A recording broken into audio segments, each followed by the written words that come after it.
दोस्तों नमस्कार। आप सभी का स्वागत है आपके अपने यूट्यूब चैनल एक्सेस एकेडमी पर। साथियों, आप सभी की सीटेट एग्जाम 2022-23 की बेहतर तैयारी के लिए आज की इस वीडियो में मैं आप सभी लोगों के लिए ईवीएस अर्थात पर्यावरण अध्ययन के प्रीवियस ईयर क्वेश्चंस पेपर को लेकर के आया हूं। उसमें आज हम आप सभी लोगों के साथ प्रीवियस ईयर के 30 महत्वपूर्ण प्रश्नों को डिस्कस करेंगे, जो आगामी सीटेट एग्जाम में अच्छा स्कोर करने में आप सभी की बहुत ही मदद करने वाले हैं। इस वीडियो सीरीज के माध्यम से आप सभी लोग ईवीएस जो फर्स्ट पेपर में 30 नंबर की पूछी जाती है उसमें 30 आउट ऑफ 30 कर सकते हैं आसानी से। तो आप सभी लोगों से निवेदन है कि प्लीज़ वीडियो को लाइक करें, दोस्तों में शेयर करें और चैनल को सब्सक्राइब करके बेल आइकन जरूर दबाएं। तो आइए साथियों, शुरू करते हैं आज का वीडियो और आज के 30 महत्वपूर्ण प्रश्नों को देखते हैं जो ईवीएस अर्थात पर्यावरण से संबंधित हैं, जो आप सभी लोगों के सीटेट लेवल 1 यानी 1 से 5 तक का जो पेपर होता है उसमें पूछा जाता है। तो आइए साथियों देखते हैं क्वेश्चन नंबर 1 ईवीएस से संबंधित जो है। क्वेश्चन नंबर 1 है, भारत के में बिहार के सापेक्ष जम्मू कश्मीर और गोवा की स्थिति क्या है। तो साथियों, इस प्रश्न का राइट आंसर होगा ऑप्शन नंबर सी, उत्तर पश्चिम और दक्षिण पश्चिम। यानी बिहार के सापेक्ष जम्मू की स्थिति उत्तर पश्चिम और गोवा की स्थिति दक्षिण पश्चिम है। अगला क्वेश्चन देखते हैं साथियों, वाष्पीकरण की प्रक्रिया निम्नलिखित में से किस स्थिति में सबसे धीमी होगी। तो साथियों, इस प्रश्न का right answer option number D होगा, सतह क्षेत्र और तापमान दोनों में कमी होने पर। अगला क्वेश्चन देखते हैं, स्थानों, दूरियों और दिशाओं की सापेक्ष स्थिति को समझने की क्षमता क्या होती है। तो साथियों, इस प्रश्न का right answer option number B होगा, चित्रण कौशल। अगला क्वेश्चन देखते हैं साथियों, अगला क्वेश्चन है, किस राष्ट्रीय पाठ्यचर्या फ्रेमवर्क यानी एनसीएफ ने प्राथमिक स्तर पर एकीकृत पाठ्यचर्या क्षेत्र के रूप में पढ़ाए जाने के लिए पर्यावरण अध्ययन की सिफारिश की है। तो साथियों, इस प्रश्न का right answer option number D हो जाएगा, एनसीएफ 1975। अगला क्वेश्चन देखते हैं, अगला क्वेश्चन है, भारत में किस क्षेत्र में स्थानांतरित खेती करने का रिवाज है। तो साथियों, इस प्रश्न का right answer option number A है, उत्तर पूर्वी क्षेत्रों में स्थानांतरित खेती करने का रिवाज है। स्थानांतरित खेती को ही झूम खेती के नाम से भी जाना जाता है। अगला क्वेश्चन देखते हैं साथियों, नदी बांधों से उत्पन्न जल विद्युत के लिए निम्नलिखित में से कौन सा कथन सत्य नहीं है पूछा गया है। तो साथियों, इस प्रश्न का राइट आंसर ऑप्शन ए होगा, बांध टिकाऊ विकास को प्रोत्साहित करते हैं, ये सत्य नहीं है। अगला क्वेश्चन देखते हैं, निम्नलिखित में से कौन सी ग्रीन हाउस गैस या गैसें हैं। तो साथियों, इस प्रश्न का right answer option number D होगा, उपयुक्त सभी, यानी कार्बन डाइऑक्साइड, मीथेन और जलवाष्प, ये सभी ग्रीन हाउस गैसें हैं। अगला क्वेश्चन देखते हैं, भारत में ठंडे रेगिस्तान मानसून से प्रभावित क्यों नहीं होते हैं। तो साथियों, इस प्रश्न के लिए right answer option number B हो जाएगा, ठंडे रेगिस्तान हिमालय की वृष्टि छाया प्रदेशों के अंतर्गत आते हैं। अगला क्वेश्चन, क्वेश्चन नंबर देखते हैं, ताजमहल के पीले होने के निम्नलिखित में से कौन से कारण हैं या कौन सा जिम्मेदार है। तो साथियों, इस प्रश्न के लिए right answer option number B होगा, सल्फर डाइऑक्साइड जो है ताजमहल के पीले होने का एक प्रमुख तत्व है। अगला क्वेश्चन देखते हैं, गोलकोंडा किला किसने बनवाया। तो साथियों, इस प्रश्न का जो राइट आंसर है ऑप्शन नंबर सी, काकतीय राजवंश के शासकों ने गोलकोंडा किले का निर्माण करवाया था। अगला क्वेश्चन देखते हैं साथियों, 15 ग्राम पर ml घनत्व और 3 ml आयतन वाले किसी वस्तु का द्रव्यमान क्या होगा। तो साथियों, इस प्रश्न का राइट आंसर होगा ऑप्शन नंबर बी, 45 ग्राम। आगे देखते हैं अगला क्वेश्चन, क्वेश्चन नंबर 72 है, निम्नलिखित में से कौन सी अदिश राशि है।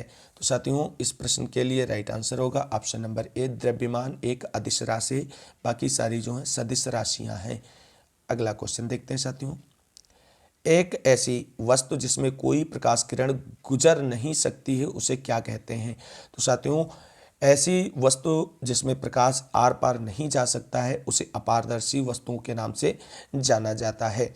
अब साथियों, अगला क्वेश्चन देख लेते हैं।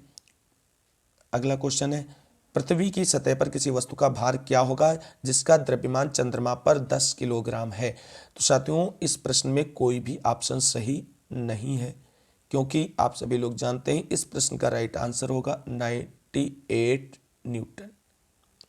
तो साथियों, सीटेट एग्जाम में सीबीएसई की तरफ से इस क्वेश्चन पे सभी को कॉमन अंक मिला था। तो इस प्रश्न का कोई ऑप्शन न सही होने के कारण प्रीवियस ईयर के एग्जाम में इस क्वेश्चन का सभी अभ्यर्थियों को कॉमन अंक दिया गया था।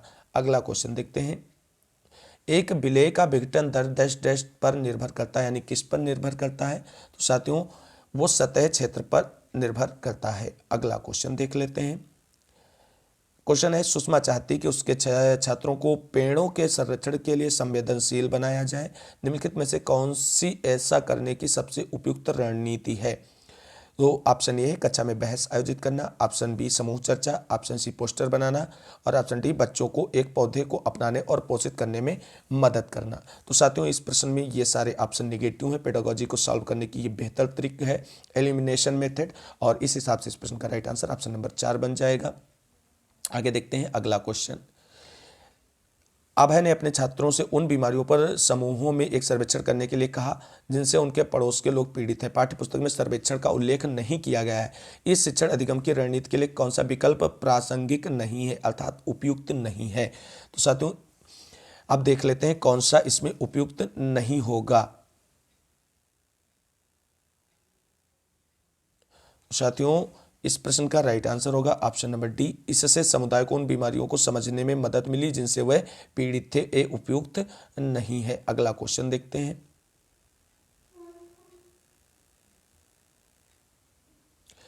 क्वेश्चन है, आपातकालीन परिस्थितियों के बारे में बात करने के लिए प्रिया ने बच्चों के अनुभव पूछे जब उन्हें आपात स्थिति का सामना करना पड़ा। बच्चों ने आग, बिजली के झटके और सड़क दुर्घटनाओं के साथ अपने अनुभव सुनाए। उन्होंने प्रश्न पूछे, उनकी मौजूदा समझ का आकलन किया और समाचार पत्रों से सड़क सुरक्षा विज्ञापनों जैसे संसाधनों का उपयोग करके सुरक्षा पहलुओं पर चर्चा की। क्रमशः आग और बिजली के झटके पर सुरक्षा दिशा निर्देशों पर चर्चा के लिए एलपीजी और इलेक्ट्रिक बिल का इस्तेमाल किया।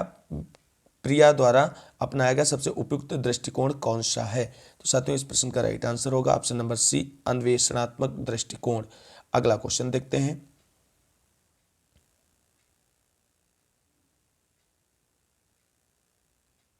अगला क्वेश्चन है, समुदाय एक महत्वपूर्ण शिक्षण और अधिगम संसाधन है, क्यों है? तो साथियों, इस प्रश्न के लिए आप सभी लोग राइट आंसर चुनें। तो देखिए, यह सस्ता और सुलभ है, बिल्कुल गलत हो गया। बुजुर्ग लोग बुद्धिमान है और उनके पास समय, ये भी बिल्कुल गलत हो गया। यह वास्तविक परिस्थिति में सीखने का अवसर प्रदान करता है, और तो बिल्कुल सही बात है। ऐसा अगर पॉजिटिव टैग वर्ड आ जाए जैसे वास्तविक परिस्थिति में सीखने का अवसर, तो यही राइट हो जाएगा। कोई भी समुदाय उपलब्ध समस्त ज्ञान को ये बिल्कुल भी गलत है। तो इस प्रश्न का right answer option number C हो जाएगा। अगला क्वेश्चन है, ईवीएस शिक्षण अधिगम में कक्षा में प्राप्त अधिगम को विद्यालय के बाहर के जीवन से जोड़ना और इसे समृद्ध करने का क्या तात्पर्य है? तो साथियों, इस प्रश्न का राइट आंसर क्या होगा? ऑप्शन नंबर ए, पाठ्यपुस्तकों से बाहर जाना। अगला क्वेश्चन देखते हैं। क्वेश्चन है, कक्षा 3 के छात्रों को रमा ने सिखाया कि पिता, माँ और उनके बच्चे कल परिवार का गठन करते हैं और यदि दादा दादी एवं अन्य रिश्तेदार साथ रहते हैं तो यह एक विस्तारित परिवार है। आप इस बारे में क्या सोचते हैं?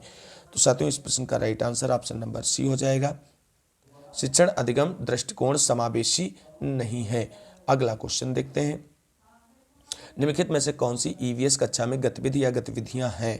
तो साथियों, इस प्रश्न के लिए राइट आंसर होगा ऑप्शन नंबर डी, उपयुक्त सभी। यानी चित्र पढ़ना, फील्ड भ्रमण और श्यामपट्ट का उपयोग, ये सभी जो हैं एक कक्षा गतिविधि के रूप में सम्मिलित हैं। अगला क्वेश्चन देखते हैं।